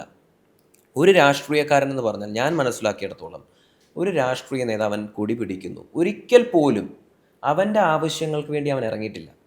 ഞങ്ങൾ നടത്തിയിട്ടുള്ള അനേക സമരങ്ങളും മറ്റൊരുവൻ്റെ ആവശ്യങ്ങൾക്ക് വേണ്ടിയാണ്, അല്ലെങ്കിൽ മറ്റൊരു യുവജന വിഭാഗത്തിൻ്റെ, മറ്റൊരു വിഭാഗത്തിൻ്റെ, മറ്റ് ജനാധിപത്യ വിശ്വാസികളുടെ ആവശ്യങ്ങൾക്ക് വേണ്ടിയാണ്. ഒരുത്തന് അവകാശം നഷ്ടപ്പെടുമ്പോൾ അവന് വേണ്ടിയാണ് ഞങ്ങൾ ഇറങ്ങിയിട്ടുള്ളത്. ഞാൻ മാത്രമല്ല, ഈ നാട്ടിൽ നമ്മുടെ കേരള സംസ്ഥാനത്ത് ഈ പ്രതിഷേധം നടത്തുന്ന, പ്രതിരോധം തീർക്കുന്ന, സന്നദ്ധ പ്രവർത്തനം നടത്തുന്ന, സേവനങ്ങൾ നടത്തുന്ന എല്ലാ പൊതുപ്രവർത്തകനും രാഷ്ട്രീയക്കാരനും ഒരിക്കൽ പോലും അവന് വേണ്ടിയല്ല കൊടി പിടിക്കുന്നതും അടികൊള്ളുന്നതും മർദ്ദനമേൽക്കുന്നതും. മറ്റാർക്കൊക്കെ വേണ്ടിയാണ്, സമൂഹത്തിന് വേണ്ടിയാണ്. അപ്പോൾ അവർ നടത്തുന്ന അത്രയും നാളെ ഈ രാഷ്ട്രീയക്കാരൊക്കെ ഇല്ലാതാകട്ടെ. ഞാൻ party irrespective of political organisation, ഈ രാഷ്ട്രീയക്കാർ ഇന്ന് ഞങ്ങളെപ്പോലെയുള്ള യുവജനങ്ങൾ, ഇന്ന് ഞാൻ പാർട്ടി പറയുന്നില്ല, ഞങ്ങളെപ്പോലെയുള്ള പൊതുപ്രവർത്തകരായിട്ടുള്ള രാഷ്ട്രീയക്കാരായിട്ടുള്ള യുവജനങ്ങൾ ഇവിടെ ഇല്ലാതാകട്ടെ. നാളെ ഈ നാടിൻ്റെ അവസ്ഥ എന്തായിരിക്കും? അവകാശങ്ങൾക്ക് വേണ്ടി അവകാശങ്ങൾ നഷ്ടപ്പെടുന്ന ആളുകൾ അങ്ങോട്ടും ഇങ്ങോട്ടും നെട്ടോട്ടം കൂടും, അല്ലേ? തീർച്ചയായും. ഈ IT സെക്ടറിൽ ഞാൻ ഐ ടിയിൽ പണിയെടുത്തിട്ടുള്ളവരാണ്, ഞാൻ അവരെ കുറച്ച് കാണിക്കുകയല്ല, അവരാണ് നമ്മുടെ നാടിൻ്റെ സോഴ്സ് ഓഫ് ഇൻകം എന്നൊക്കെ എനിക്കറിയാം. പക്ഷേ ഈ രാഷ്ട്രീയക്കാരില്ലാതെ വന്നാൽ, ഈ കളിയാക്കുന്ന ആളുകൾ, ഈ പൊതുധാരണയുള്ള രാവിലെ അവൻ അലക്കി തേച്ച മുണ്ടും ഷർട്ട് വിട്ട് നടക്കുകയാണെന്നൊക്കെ പറയുന്ന ആളുകൾ, അവൻ രാവിലെ മുതൽ കുടി പിടിക്കാൻ നടക്കുകയാണെന്ന് പറയുന്ന ആളുകൾ, ഞങ്ങൾ നാളെ ഇല്ലാതെ വന്നാൽ ഈ നാടിൻ്റെ അവസ്ഥ വളരെ പരിതാപകരമായിരിക്കും. അവകാശ സംരക്ഷണങ്ങൾക്ക് വേണ്ടി, ബാക്കിയുള്ള ഒരുപാട് കാര്യങ്ങൾക്ക് വേണ്ടിയൊക്കെ ഞങ്ങൾ പണിയെടുക്കുന്നത് ഞങ്ങളുടെ വീട്ടിലേക്ക് ഒന്നിനും വേണ്ടിയല്ല, ഞങ്ങളുടെ അച്ഛനോ അമ്മയ്ക്കോ ഉള്ള അവകാശങ്ങൾക്ക് വേണ്ടിയല്ല, ഈ പൊതുസമൂഹത്തിൻ്റെ മറ്റാരുടെയൊക്കെയോ. ഞങ്ങളത് നടത്തിയിട്ടുള്ള ആളുകളാണ്, അതുകൊണ്ടാണ് പറയുന്നത്. ഞാനൊക്കെ ഞാൻ പാർട്ടിസിപ്പേറ്റ് ചെയ്തിട്ടുള്ള ആളാണ്, അതുകൊണ്ടാണ് പറയുന്നത്. ഞങ്ങളൊക്കെ നടത്തുന്ന ഓരോ സമരങ്ങളും മറ്റൊരുവന് വേണ്ടിയാണ് എന്നുള്ള ഒരു സെൽഫ് സാറ്റിസ്ഫാക്ഷൻ, ഞാൻ മുമ്പേ പറഞ്ഞ പോലെ ഒരു ഭയങ്കര സെൽഫ് സാറ്റിസ്ഫാക്ഷൻ ഞങ്ങൾക്കുണ്ട്. അത് വലിയ കാര്യമാണ് രാഷ്ട്രീയക്കാരെ സംബന്ധിച്ചിടത്തോളം. ഈ ഒരു കാലഘട്ടത്തിൽ ഒരു രാഷ്ട്രീയ പ്രവർത്തനം എന്ന നിലയിലും കോൺഗ്രസിൻ്റെ വക്താവ് എന്ന നിലയിലും നേരിടുന്ന ഏറ്റവും വലിയ വെല്ലുവിളി എന്താണ്? വെല്ലുവിളി എന്ന് പറയുന്നത്, ഒന്ന് ഞാൻ പറഞ്ഞല്ലോ, ഒരു യുവജന സംഘടനയുടെ പത്തനംതിട്ട ജില്ലാ പ്രസിഡന്റ് എന്ന രീതിയിൽ മൈഗ്രേഷൻ ഒരു വലിയ പ്രശ്നമാണ്. ഞങ്ങൾക്ക് തന്നെ ആളുകൾ, ഈ ചെറുപ്പക്കാർ ഒത്തിരി പേര് ഒരുപാട് പേരും മൈഗ്രേറ്റ് ചെയ്തു പോകുന്നു. രണ്ടാമത്തെ കാര്യമെന്ന് പറഞ്ഞാൽ ഈ നമ്മുടെ പൊളിറ്റിക്സിൽ ഇപ്പോഴും പല ആളുകളും രാഷ്ട്രീയം, ഞാൻ അവരെ ആരെയും കുറ്റം പറയല്ല, പല പ്രായമായ ആളുകളും അവരൊക്കെ ഈ പ്രസ്ഥാനത്തിൻ്റെ ഞങ്ങൾക്ക് മുൻപേ ഞങ്ങളെ നയിച്ചിട്ടുള്ള ആളുകളാണ്. ഞങ്ങൾക്ക് മുൻപേ ഞങ്ങൾക്ക് വേണ്ടി അല്ലെങ്കിൽ പോലും ഈ രാഷ്ട്രീയത്തിന് വേണ്ടി ജനങ്ങൾക്ക് വേണ്ടി, യുവജനങ്ങൾക്ക് വേണ്ടി നിലപാടുകൾ എടുത്തിട്ടുള്ള ആളുകളാണ്. യുവാക്കൾ വരണം, യുവാക്കൾ വളരെ എനർജറ്റിക് ആയിട്ടുള്ള, എലിജിബിൾ ആയിട്ടുള്ള, കേപ്പബിൾ ആയിട്ടുള്ള യുവാക്കൾ, വൈബ്രൻ്റ് ആയിട്ടുള്ള ആളുകളൊക്കെ പ്രസ്ഥാനത്തിൻ്റെ ഭാഗമാകണമെന്ന് നിലപാടെടുത്തിട്ടുള്ള ആളുകളാണ് ഇവരൊക്കെ. പക്ഷെ അവർക്ക് ഈ 70-80 വയസ്സാകുമ്പോൾ ആ നിലപാടിനോട് ഒരു അസഹിഷ്ണുത, അതായത് അവർ പറഞ്ഞ അന്ന് ഏറ്റെടുത്ത നിലപാടിനോടുള്ള ഒരു അസഹിഷ്ണുതയും അസ്വസ്ഥതയും ഒക്കെ പ്രകടമായി കാണുമ്പോൾ ഞങ്ങൾക്കതൊരു വലിയ ബുദ്ധിമുട്ടുണ്ട്. അന്ന് പറഞ്ഞവർ അവർ പ്രായമായി കഴിയുമ്പോൾ അവർ ആ നിലപാടിൽ നിന്നൊക്കെ വെള്ളം ചേർക്കുന്നു എന്നുള്ളത് ഒരു വലിയ ബുദ്ധിമുട്ടാണ് ഞങ്ങൾക്ക്. എല്ലാവരുമല്ല കേട്ടോ, പല ആളുകളും ഞങ്ങളുടെ കോൺഗ്രസ് പ്രസ്ഥാനത്തിൽ തന്നെ പല ആളുകളും അങ്ങനെ നിലപാട് എടുത്തിട്ടുള്ളവരുണ്ട്. യുവാക്കളും വിദ്യാർത്ഥികളുമൊക്കെ രാഷ്ട്രീയത്തിൻ്റെയും ഈ പറയുന്ന പാർലമെൻ്ററി രംഗങ്ങളിലേക്കുമൊക്കെ സജീവമാകണമെന്ന് പറഞ്ഞിട്ടുള്ള പല നേതാക്കളുമുണ്ട്. പക്ഷേ അത് തെറ്റിക്കാനുള്ള ആളുകൾ ഉണ്ടായിട്ടുണ്ട് എന്നുള്ളത് ഞങ്ങളെ സംബന്ധിച്ചിടത്തോളം അതിൻ്റെ പേരിൽ പലർക്കും അവസരങ്ങൾ നഷ്ടപ്പെട്ടതായിട്ട് നമുക്കറിയാം. നമുക്ക് പേരെടുത്ത് തന്നെ പല ആളുകളെയും പറയാൻ സാധിക്കും. ഈ യുവജനങ്ങൾ എന്ന് പറയുന്നത് ഞങ്ങൾ ഒരു യുവാക്കളുടെ പ്രതിനിധിയായിട്ട് നിന്ന് പറയുകയാണെങ്കിൽ ഞങ്ങൾ ഈ പറയുന്ന പോലെ സമരങ്ങൾ ഏറ്റെടുക്കുന്നു, മർദ്ദനങ്ങൾ ഏറ്റുവാങ്ങുന്നു, ഈ പാർട്ടിയുടെ കൊടി പിടിക്കുന്നു, ചുവരെഴുതുന്നു. ഒരു ഇലക്ഷൻ വന്നാൽ തിരിച്ചൊന്നും പ്രതീക്ഷിക്കാതെ ഈ പ്രസ്ഥാനത്തിനോടൊപ്പം നടന്നു നീങ്ങുന്ന ഒരു പറ്റം ചെറുപ്പക്കാർ അന്നും ഇന്നും എന്നും ഉണ്ടായിട്ടുണ്ട്. അപ്പോൾ അവർക്ക് വേണ്ട രീതിയിലുള്ള അവർക്ക് കംഫർട്ടബിളായിട്ടുള്ള ഒരു സംഭവം, ഒരു സംവിധാനം കിട്ടുന്നുണ്ടോ എന്നുള്ളത് നമ്മൾ ഒന്നുകൂടി ആലോചിക്കേണ്ടിയിരിക്കുന്നു. അത് പാർലമെൻ്ററി രംഗത്താണെങ്കിലും ഈ പറയുന്നത് പോലെ പാർട്ടിയുടെ കീ പോസ്റ്റിലേക്കും ബാക്കിയുള്ള പാർട്ടി മേൽഘടകങ്ങളിലേക്കുമൊക്കെ അവരെയും കൂടി കുറച്ചുകൂടി പരിഗണിച്ചിട്ടില്ല എന്നുള്ളതല്ല അതിനർത്ഥം, പക്ഷെ കുറച്ചുകൂടി പരിഗണിക്കാവുന്നതാണ് പാർട്ടിക്ക്. കോൺഗ്രസ് പ്രസ്ഥാനം കഴിഞ്ഞ കുറച്ച് വർഷങ്ങളായിട്ട് രാജ്യാന്തര തലത്തിലും അതുപോലെ നമ്മുടെ കേരളത്തിലും ഇപ്പോൾ 2 വർഷമായിട്ട് 2 ടൈമായിട്ട് ഭരണം കിട്ടിയിട്ടില്ല. സോ അപ്പോൾ ഒത്തിരി വെല്ലുവിളികളിൽ കൂടി കടന്നു പോകുന്നൊരു അവസ്ഥയാണ്. അപ്പോൾ ഒരു യുവജന പ്രസ്ഥാനത്തിൻ്റെ യൂത്ത് പ്രസിഡൻ്റ് എന്ന നിലയിലും ഒരു പാർട്ടിക്ക് വേണ്ടിയും നിങ്ങൾക്ക് കൃത്യമായ അടുത്ത ഒരു പ്ലാൻ എന്താണ്? പ്ലാൻ ഒന്നേ ഉള്ളൂ, അടുത്ത പ്രാവശ്യം എങ്ങനെയെങ്കിലും ഭരണം തിരിച്ചു പിടിക്കുക. പക്ഷെ അതിനുള്ള ശ്രമങ്ങൾ നിങ്ങളുടെ സൈഡിൽ നിന്ന് എങ്ങനെയായിരിക്കും? ശരി, 9.5 വർഷത്തോളം കൃത്യമായി പറഞ്ഞാൽ കോൺഗ്രസിൻ്റെ ഒരു തിരിച്ചുവരവ് എല്ലാവരും ആഗ്രഹിക്കുന്നുണ്ട്. അത് രാജ്യാന്തര തലത്തിലും കേരളത്തിലും എല്ലാവരും ആഗ്രഹിക്കുന്നുണ്ട്. കാര്യം കോൺഗ്രസ് നിലനിൽക്കേണ്ടത് കാലഘട്ടത്തിൻ്റെ ആവശ്യമാണ്, രാജ്യത്തിൻ്റെ ആവശ്യകതയാണ്. അപ്പോൾ അതിന് ഒരു യൂത്ത് കോൺഗ്രസ് പ്രതിനിധി എന്ന നിലയിൽ വ്യക്തിപരമായി ഞങ്ങൾ എന്തെല്ലാം ചെയ്യുന്നുണ്ടെന്നുള്ളത്, പാർട്ടി എടുക്കുന്ന എല്ലാ നിലപാടുകളോടും, അത് യൂത്ത് കോൺഗ്രസ് എന്ന് പറയുന്നത് എന്നും പാർട്ടിയുടെ ഒരു തിരുത്തൽ ശക്തിയായിട്ട് നിലകൊണ്ടിട്ടുള്ള ഒരു യുവജന പ്രസ്ഥാനമാണ്.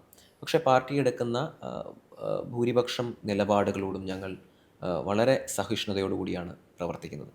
അതെന്തുമായിക്കോട്ടെ, അത് നല്ല കാര്യത്തിനാണെങ്കിൽ, നല്ല നേട്ടങ്ങൾക്കാണെങ്കിൽ, നാളുകളിലേക്കുള്ള ഒരു ശുഭപ്രതീക്ഷയ്ക്ക് വേണ്ടിയാണെങ്കിൽ ഞങ്ങൾ എപ്പോഴും അതിനുവേണ്ടി നിലകൊണ്ടിട്ടുണ്ട്.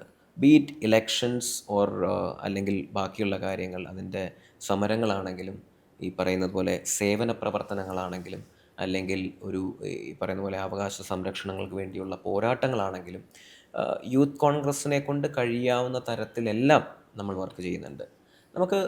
നമുക്ക് ഒരു പൊതുസമൂഹത്തിനെ നമുക്ക് അവരുടെ ആവശ്യമുള്ള സമയത്ത് നമ്മൾ അതിനകത്തേക്ക് ഇടപെടൽ നടത്തുക എന്നുള്ളൊരു വലിയ കാര്യമുണ്ടല്ലോ. അതെല്ലാം എനിക്ക് തോന്നുന്നു യൂത്ത് കോൺഗ്രസിനെ സംബന്ധിച്ചിടത്തോളം ഈ കഴിഞ്ഞ 9 വർഷവും, ഈ 9 വർഷം എന്ന് പറയുന്നത് ഒരു വലിയ നീണ്ട കാലയളവാണ്. തീർച്ചയായും. പ്രത്യേകിച്ചും പ്രതിപക്ഷത്തിരിക്കുമ്പോൾ നമുക്ക് തന്നെ അറിയാം, നമുക്ക് ഭരണമില്ല, നമ്മളുടെ കയ്യിൽ ഉദ്യോഗസ്ഥരില്ല, പോലീസ് സംവിധാനങ്ങളില്ല. ഈ പറയുന്നത് പോലെ വില്ലേജ് ഓഫീസാണെങ്കിലും RT ഓഫീസാണെങ്കിലും RD ഓഫീസ്, ഞാൻ പറയുന്നത് ചെറുപ്പക്കാരെ അതിഭീകരമായി ചെറുപ്പക്കാർ ഇൻട്രൂഡ് ചെയ്യുന്ന വിഷയങ്ങളാണ്.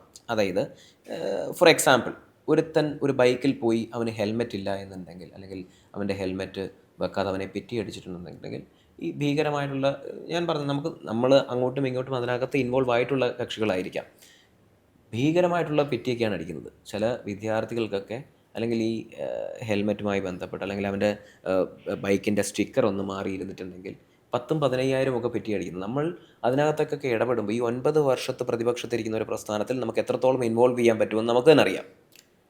ചെറുപ്പക്കാരെ കൂടുതൽ ലിമിറ്റേഷൻസ് ഉണ്ട്, നമുക്കൊക്കെ പരിമിതികളുണ്ട്. അപ്പോൾ അങ്ങനെ 9 വർഷം പ്രതിപക്ഷത്തിരിക്കുന്ന ഒരു പ്രസ്ഥാനത്തിൽ നമുക്ക് ആ ലിമിറ്റേഷൻസ് വെച്ചുകൊണ്ട് തന്നെ ഞങ്ങൾ എല്ലാ കാര്യത്തിലും ഈ ജനങ്ങൾക്ക്, ജനാധിപത്യ വിശ്വാസികൾക്ക് ആവശ്യം വരുന്ന അവരുടെ അവകാശങ്ങൾ നേടിയെടുക്കുന്നതിന് വേണ്ടിയുള്ള എല്ലാ കാര്യത്തിലും ഇടപെട്ടിട്ടുണ്ട്. അല്ലെങ്കിൽ പോട്ടെ, എല്ലാ കാര്യത്തിലും വേണ്ട, ഒരു 90% കാര്യങ്ങളിൽ ഞങ്ങൾ വളരെ ആത്മാർത്ഥമായി ഇടപെടൽ നടത്തിയിട്ടുണ്ട് എന്നുള്ളതാണ് ഞങ്ങളുടെ വിശ്വാസം. അത് എല്ലാ കാര്യത്തിലും. ചില കാര്യങ്ങളിൽ ഞങ്ങൾക്കൊക്കെ പാളിച്ചകൾ സംഭവിച്ചിട്ടുണ്ട്, ഇല്ല എന്നല്ല. ഇതൊരു പ്രസ്ഥാനമാണ്, ഞങ്ങളെല്ലാം ഒരു വളരെ കോമൺ ഹ്യൂമൻ ആളുകളാണ്, ഞങ്ങൾ സാധാരണക്കാരായ മനുഷ്യരാണ്. സ്വാഭാവികമായിട്ടും നാളുകളിലും തെറ്റുകൾ സംഭവിച്ചേക്കാം, 100%. പക്ഷേ ആ തെറ്റുകൾ തിരുത്തി മുന്നോട്ട് പോകും എന്നുള്ള ഒരു വലിയ വിശ്വാസമാണ് ഞങ്ങളെ മുന്നോട്ട് നയിക്കുന്നത്. നാളുകളിൽ ഭരണം വരും എന്നുള്ള ശുഭപ്രതീക്ഷയാണ് ഞങ്ങളെ മുന്നോട്ട് നയിക്കുന്നത്. നാളുകളിൽ ഭരണം വന്നാൽ ഒരു വലിയ മാറ്റം അനിവാര്യമാണ്, ഒരു അനിവാര്യതയാണത്. അത് ചെറുപ്പക്കാരുടെ പേരിലാവാം, സ്ത്രീകളുടെ പേരിലാവാം, കുട്ടികളുടെ പേരിലാവാം, ഈ പറയുന്നത് യുവജനങ്ങളുടെ പേരിലാവാം. ഒരുപാട് പേരുടെ പേരിൽ മാറ്റങ്ങൾ അനിവാര്യമാണ്. ആ മാറ്റത്തിന് വേണ്ടിയാണ് നമ്മൾ കാത്തിരിക്കുന്നത്. തീർച്ചയായിട്ടും അത് സംഭവിക്കട്ടെ. ഒരു ക്വസ്റ്റ്യനോട് നമുക്കത് മൈൻഡപ്പ് ചെയ്യാം. അടുത്തൊരു 5 വർഷത്തെ ഒരു പ്ലാൻ, അതിൽ വ്യക്തിപരമായും ഒരു പാർട്ടിയുടെ നിലയിലും വിജയ് എങ്ങനെയാണ്? 5 വർഷത്തെ ഒരു പ്ലാൻ എന്ന് പറയുമ്പോൾ നമ്മൾ ഈ നയിച്ച, അല്ലെങ്കിൽ കഴിഞ്ഞ 9 വർഷം പോട്ടെ, ഞാൻ യൂത്ത് കോൺഗ്രസിൻ്റെ ജില്ലാ പ്രസിഡൻ്റായി നയിച്ചിട്ടുള്ള സമരങ്ങളും പ്രതിഷേധങ്ങളും മാത്രം നമ്മൾ ഏറ്റെടുത്താൽ മതി. നമ്മൾ നടത്തിയ ഇടപെടലുകൾ മാത്രം നമ്മൾ മുന്നോട്ട് വയ്ക്കുകയാണെങ്കിൽ സ്ത്രീകളുടെ കാര്യത്തിൽ, ഈ പറയുന്ന ആരോഗ്യ രംഗങ്ങളിൽ, ഈ പറയുന്ന പോലെ IT രംഗങ്ങളിൽ, ഈ പറയുന്നത് പോലെയുള്ള ഓഫീസ് സമുച്ചയങ്ങളുടെ രംഗങ്ങളിൽ നമുക്ക് എത്രയോ കാര്യങ്ങൾ നമ്മളുടെ കൺമുന്നിൽ തന്നെയുണ്ട്. ഹോസ്പിറ്റലിൽ പോയി കയറി നിൽക്കുന്ന ആളുകളുടെ തലയിലേക്ക് ഇടിഞ്ഞു വീണ് മരിക്കുന്ന സാഹചര്യം ഉണ്ടാകുന്നു. പാലങ്ങളും അതിൻ്റെ തൂണുകളും തകർന്ന് വീണ് ജീവൻ പൊലിഞ്ഞു പോയ അവസ്ഥകൾ ഉണ്ടാകുന്നു. ഈ പറയുന്നത് പോലെ ഓരോ കമ്മ്യൂണിറ്റി അവകാശ സംരക്ഷണങ്ങൾക്ക് വേണ്ടി അത് യാതൊരു വിധത്തിലും ഒരു രീതിയിലും ആളുകളെ പരിഗണിക്കാതെ സ്വന്തം വിശ്വാസങ്ങൾ ഹനിക്കപ്പെടുന്നവൻ്റെ അവസ്ഥ ഇന്ന് കേരളത്തിൽ നിലനിൽക്കുന്നില്ലേ? അവൻ്റെ വിശ്വാസങ്ങൾ സംരക്ഷിക്കപ്പെടണം. അതൊരു മനുഷ്യൻ ജനിക്കുമ്പോൾ തൊട്ടുള്ള അവൻ്റെ അവകാശമാണ്. അതൊക്കെ സംരക്ഷിക്കപ്പെടാതെ കേരള സംസ്ഥാനം എന്ന് പറയുന്ന, നമ്മൾ നാഴികയ്ക്ക് 40 വട്ടം ദൈവത്തിൻ്റെ സ്വന്തം നാട് എന്ന് പറയുന്ന, വിശേഷിപ്പിക്കുന്ന, നമ്മളൊക്കെ അഹങ്കരിക്കുന്ന, നമ്മൾ ന്യൂസിലൻഡിൽ പോയാലും, നമ്മൾ അമേരിക്കയിൽ പോയാലും, നമ്മൾ ന്യൂയോർക്കിൽ പോയാലും, കാനഡയിൽ പോയാലും നമ്മൾ നെഞ്ചും വിരിച്ചെന്ന് പറയുന്ന we are from God's own country എന്ന് പറയുന്നൊരു കാര്യമാണ്. പക്ഷേ നമുക്കറിയാം ഇതിൻ്റെ റിയാലിറ്റി എന്താണെന്ന്. ഈ കഴിഞ്ഞ 9 വർഷം, ഞാൻ പോട്ടെ 9 വർഷം എന്ന് പറയും, ഈ കഴിഞ്ഞ കാലയളവിൽ നമുക്കുണ്ടായിരിക്കുന്ന ബുദ്ധിമുട്ടുകളും പ്രതിസന്ധികളും ഒക്കെ തരണം ചെയ്യാൻ നാളുകളിൽ ഇത് ഇന്ത്യൻ നാഷണൽ കോൺഗ്രസ്, പോട്ടെ ഇന്ത്യൻ യൂത്ത് കോൺഗ്രസ് ഇടപെടൽ നടത്തിയത് കൊണ്ട് ഇതൊരു രാമരാജ്യമോ, ഇതൊരു ജീസസ് ഓൺ കൺട്രി ആക്കാമെന്നോ, അല്ലെങ്കിൽ ഇത് നബി വന്ന് ശുഭപ്രതീക്ഷ തന്ന് അദ്ദേഹത്തിൻ്റെ സ്വന്തം രാജ്യമാക്കാമെന്നൊന്നുമല്ല നമ്മൾ ഉദ്ദേശിക്കുന്നത്. പക്ഷേ നമുക്ക് നമ്മളുടെ അവകാശങ്ങൾ, നമ്മളുടെ വിശ്വാസങ്ങൾ, നമ്മളുടെ നോർമൽ ഒരു ബേസിക് സ്ട്രക്ചർ ഉണ്ടല്ലോ, നമ്മളുടെ അടിസ്ഥാനപരമായിട്ടുള്ള ആവശ്യങ്ങൾ സംരക്ഷിക്കപ്പെടുവാൻ അധികാരപ്പെട്ട ആളുകൾ തയ്യാറാകണം എന്നുള്ളത് ഒരു വളരെ മിനിമലായിട്ടുള്ള ആവശ്യങ്ങളാണ് നമ്മളുടെ. എങ്കിൽ മാത്രമേ ഈ നാട് മുന്നോട്ട് പോവുകയുള്ളൂ. അതോടൊപ്പം ഒരു കാര്യം ഞാൻ കൂട്ടിച്ചേർത്തോട്ടെ. കഴിഞ്ഞൊരു 10 വർഷത്തിനിടയ്ക്ക് ഒത്തിരി പ്രതിസന്ധികൾ നമ്മൾ ഫേസ് ചെയ്തൊരു സ്റ്റേറ്റാണ്. സോ അതും ഒരു പരിധി വരെയൊക്കെ നിങ്ങളുടെ ഓപ്പോസിറ്റായിട്ടുള്ള ഒരു പാർട്ടി ലീഡ് ചെയ്യുന്ന ഗവൺമെൻറ് അത്യാവശ്യം ഹാൻഡിൽ ചെയ്തു എന്നുള്ളതാണ് പൊതുവെയുള്ളൊരു ഫീഡ്ബാക്ക്. അത് ബേസാണ് 2ാം ഭരണം വന്നതും. സോ അപ്പോൾ അതും ഒരു കാരണമാണ്. അത് ബേസാണ് 2ാം ഭരണം വന്നത് എന്ന് അല്ല, അതൊരു കാരണമാണ്. അല്ല, കാരണമായിരിക്കാം. ഒരു ഗവൺമെൻറ് നല്ല രീതിയിൽ, ശരി, ഒരു ഗവൺമെൻറ് എന്ന രീതിയിൽ അവർക്ക് ചെയ്യാൻ സാധിക്കാവുന്ന കാര്യങ്ങളൊക്കെ അവർ പൊലിപ്പിച്ചു കാണിച്ചിട്ടുണ്ട്. പക്ഷേ അപ്പോഴും നമ്മളുടെ ബേസിക് നീഡ്സ്, നമ്മുടെ ബേസിക് നെസസിറ്റീസ്, നമ്മളുടെ അവകാശങ്ങൾ, നമ്മളുടെ സംരക്ഷണങ്ങൾ, നമ്മളുടെ ലോ ആൻഡ് ഓർഡർ, നമ്മളുടെ ക്രൈംസ് ആൻഡ് ബാക്കിയുള്ള കാര്യങ്ങളൊക്കെ അവർ മീറ്റ് ചെയ്തിട്ടുണ്ടോ എന്നുള്ളത് നമ്മൾ ഒന്നുകൂടി പുനഃപരിശോധിക്കേണ്ട ഒരു കാര്യമാണ്. ഞാൻ അഗ്രി ചെയ്യുന്നു. അതൊക്കെ നമ്മൾ പരിശോധിക്കപ്പെടേണ്ട ഒരു കാര്യമാണ്. ഇനി മൂന്നാമത് അങ്ങനെ ഒരു 3.0 ലോഡിംഗ് ഒന്നും ഒരിക്കലും ഉണ്ടാകില്ല എന്ന് തന്നെയാണ് ഞാൻ വിശ്വസിക്കുന്നത്. എന്തായാലും വിജയ് ഒരു കലാകാരനും കൂടെ ആണെന്ന് എനിക്ക് വ്യക്തിപരമായി ചതിച്ചു. അപ്പം തീർച്ചയായിട്ടും നമ്മുടെ പ്രേക്ഷകർ വിജയുടെ ഒരു പാട്ട് പാട്ട് പാടണോ ഞാൻ? പാട്ട് പാടാം, തീർച്ചയായിട്ടും. നമുക്കൊരു 2 ലൈൻ പാടാവുന്നേ ഉള്ളൂ. ഒഴുകുന്ന താഴമ്പൂ മണമിതു നാമിന്നും അറിയാതെ ഓർത്തിടും അനുരാഗഗാനം പോലെ ഒരു കുഞ്ഞു കൂടൊന്നിതാ. ആ,